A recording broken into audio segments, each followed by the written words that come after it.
sejahtera. Saya akan menjelaskan kembali tentang rangkuman materi pakan buatan.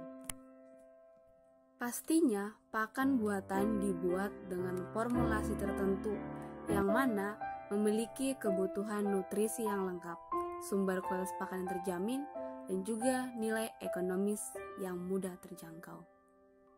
Oleh karena itu, jika memberikan pakan yang berlebihan akan menyebabkan kematian pada ikan tersebut. Adapun syarat pakan berkualitas yaitu 1. Mudah dicerna. 2. Pakan yang disukai atau yang mengandung protein, lemak, dan karbohidrat. 3. Pastinya memenuhi kebutuhan gizi. Fungsi pakan yaitu menghasilkan energi yang membantu perkembangan maupun pertumbuhan ikan tersebut.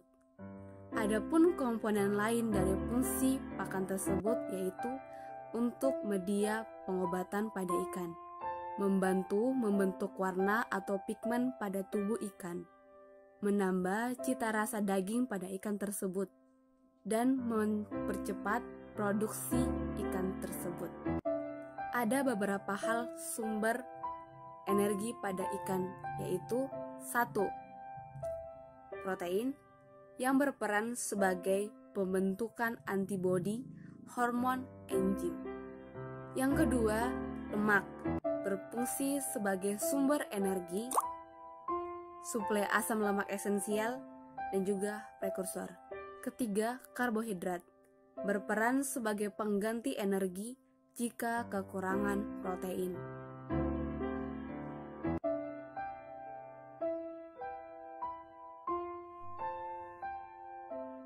Sifat biologi pakan yang terbagi atas 2. Yang pertama, pakan tenggelam. Kedua, pakan terapung. Pakan basah pastinya mengandung kadar air yang lebih tinggi dengan jenis pakan yaitu emulsi, larutan suspensi, dan juga bentuk pasta. Sedangkan pakan kering itu dia mengandung sedikit kadar air, sekitar 5-20%. Dengan bentuk pakan yaitu butiran, remah, dan juga bentuknya bulat. Dalam hal pemberian pakan, pastinya pakan apung lebih terkontrol daripada pakan tenggelam. Seperti yang kita ketahui, uji kualitas pakan bisa dilihat dari yang pertama, segi fisik untuk menguji daya tahan pakan tersebut. Yang kedua, kimiawi untuk mengetahui kandungan gizi pada pakan tersebut. Yang ketiga, biologis untuk mengetahui pengaruh pakan tersebut dalam pertumbuhan ikan. Sedangkan yang keempat, organoleptik membantu ikan tersebut mencari sensasi rasa dalam pakan tersebut.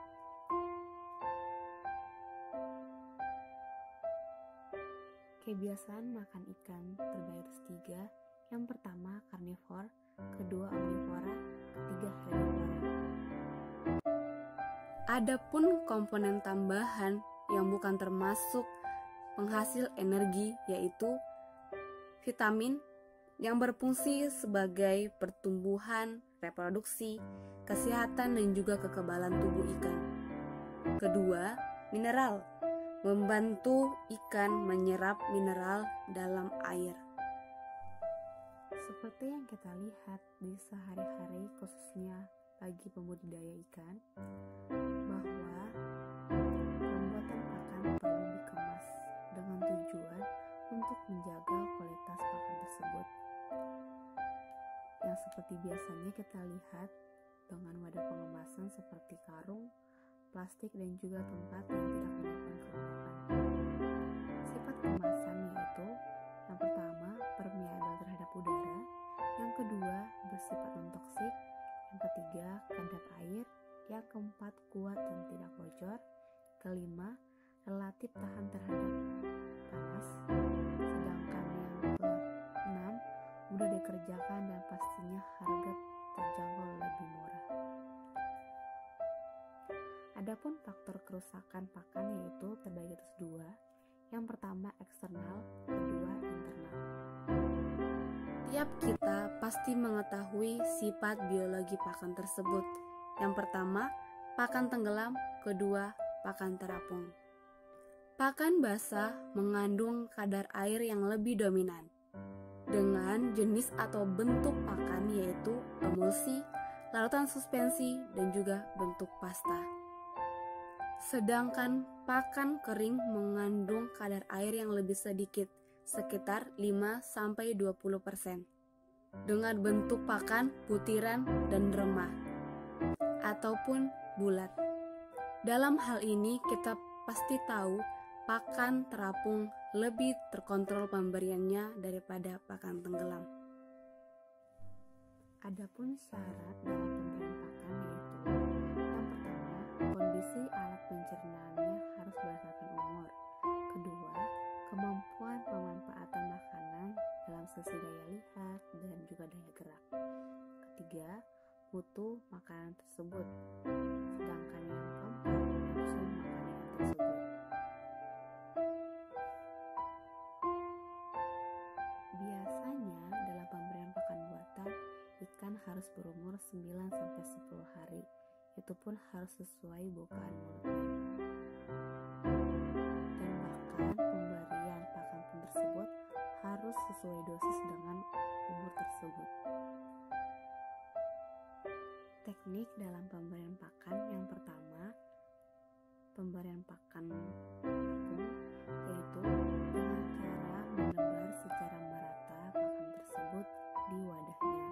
Sedangkan yang kedua, pakan tenggelam, hanya penebaran pakan di satu area saja. Adapun larangan dalam pemberian pakan yaitu yang pertama, pemberian pakan harus sesuai dengan takaran. Yang kedua, pakan yang tersisa akan membentuk amoniak sehingga meracuni ikan tersebut. Yang ketiga, jangan mengobok-ngobok tempat ikan tersebut atau lingkungannya agar tidak terjadi stres pada ikan tersebut pada saat diberikan makan. Pastinya kita bertanya-tanya, kenapa pakan harus dikemas? Tujuannya yaitu untuk mempertahankan kualitas pakan. Jika kita menaruh atau meletakkan pakan tersebut di daerah yang lembab atau yang basah, akan menumbuhkan jamur dan merusak kualitas pakan tersebut. Seperti yang kita lihat, tempat pengemasan pakan yaitu di karung, plastik, dan juga tempat-tempat yang tidak mudah mengandung kelembapan. Dalam segi tempat pengemas pakan, tidaklah sembarangan, memiliki sifat kemasan tersebut, yaitu sifat permeabel terhadap udara. Kedua, bersifat non-toksik. Ketiga, kedap air. Keempat, kuat dan tidak mudah bocor. Kelima, relatif tahan terhadap panas. Keenam, mudah dikerjakan dan harga relatif lebih murah pastinya. Faktor kerusakan pada pakan terbagi atas dua. Yang pertama, secara internal. Kedua, secara eksternal. Dalam teknik budidaya, pastinya kita memerlukan pengetahuan. Dengan pengetahuan dasar yang pastinya harus kita ketahui, yaitu yang pertama, tentang nutrisi ikan. Kedua, tentang bahan pakan. Yang ketiga, formulasi pakan. Yang keempat, pemberian pakan tersebut. Kebutuhan pakan adapun yaitu protein, lemak, karbohidrat, vitamin, dan juga mineral. Ketika kita memberikan pakan kepada ikan, pakan tersebut akan dikonsumsi oleh ikan tersebut, lalu dicerna di saluran pencernaannya dan dimetabolisme oleh tubuh sehingga mempercepat pertumbuhan ikan. Oleh karena itu, pemberian pakan yang terkontrol akan mempercepat daya pertumbuhan ikan tersebut.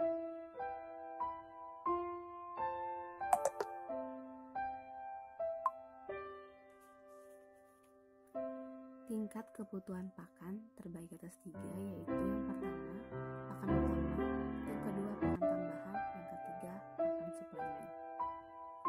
Pakan berdasarkan kegunaannya yaitu yang pertama, pakan utama. bentuk pelet yang diproduksi dari pabrik. Yang kedua, yang digunakan untuk pembesaran ikan. Yang ketiga, pakan alami, pakan yang dihasilkan langsung dari alam, yang pastinya memiliki kadar protein yang tinggi dan sangat bagus untuk budidaya ikan, terutama sejauh ini ada pun syarat dalam pemberian pakan terhadap ikan, yaitu pertama, kondisi alat pencernaan berdasarkan umur ikan tersebut. Kedua, kemampuan pemanfaatan makanan, sisi daya lihat dan juga daya gerak. Ketiga, mutu atau kualitas pakan tersebut. Keempat, nafsu makan ikan tersebut. Biasanya dalam pemberian pakan buatan, ikan harus berumur 9-10 hari sesuai bukaan mulutnya. Adapun dosis pemberian pakan harus sesuai dengan umur ikan tersebut. Teknik pemberian pakan ikan ada dua.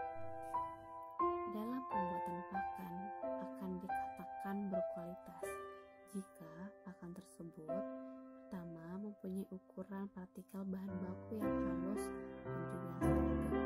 Yang kedua, memiliki homogenitas yang tinggi. Yang ketiga, ukuran pakan harus sesuai dengan umur ikan. Yang keempat, kekerasan dan ketahanan dalam air sesuai kebutuhan. Pertama, pakan apung dengan cara tebar secara merata di permukaan kolam.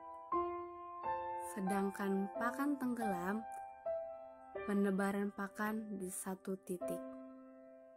Jika ikan kita lihat lambat dalam makan atau menangkap makanannya, maka ikan tersebut sudah mulai kenyang. Maka dari itu, standar penggolongan kemas perlu diberhentikan. Oleh karena itu, kita bisa lihat dalam pemberian pakan memiliki teknik tersendiri dengan kebiasaan makan ikan seperti karnivor, omnivor, dan juga herbivora. Itu memiliki teknik pemberian pakan yang berbeda sesuai dengan ikan yang akan diberikan makan, yaitu dengan dilihat dari umur dan juga bukaan mulutnya. Oleh karena itu juga, berilah pakan ikan yang secukupnya, karena itu jenis. Dalam hal ini kita dapat simpulkan bahwa setiap ikan memiliki teknik tersendiri untuk pemberian pakannya, yaitu berdasarkan kebiasaan makan dan juga umur ikan tersebut. Ketika kita sudah mengetahui takaran pemberian pakan terhadap ikan tersebut, maka tingkat perkembangan atau pertumbuhan ikan tersebut akan semakin baik dan semakin cepat.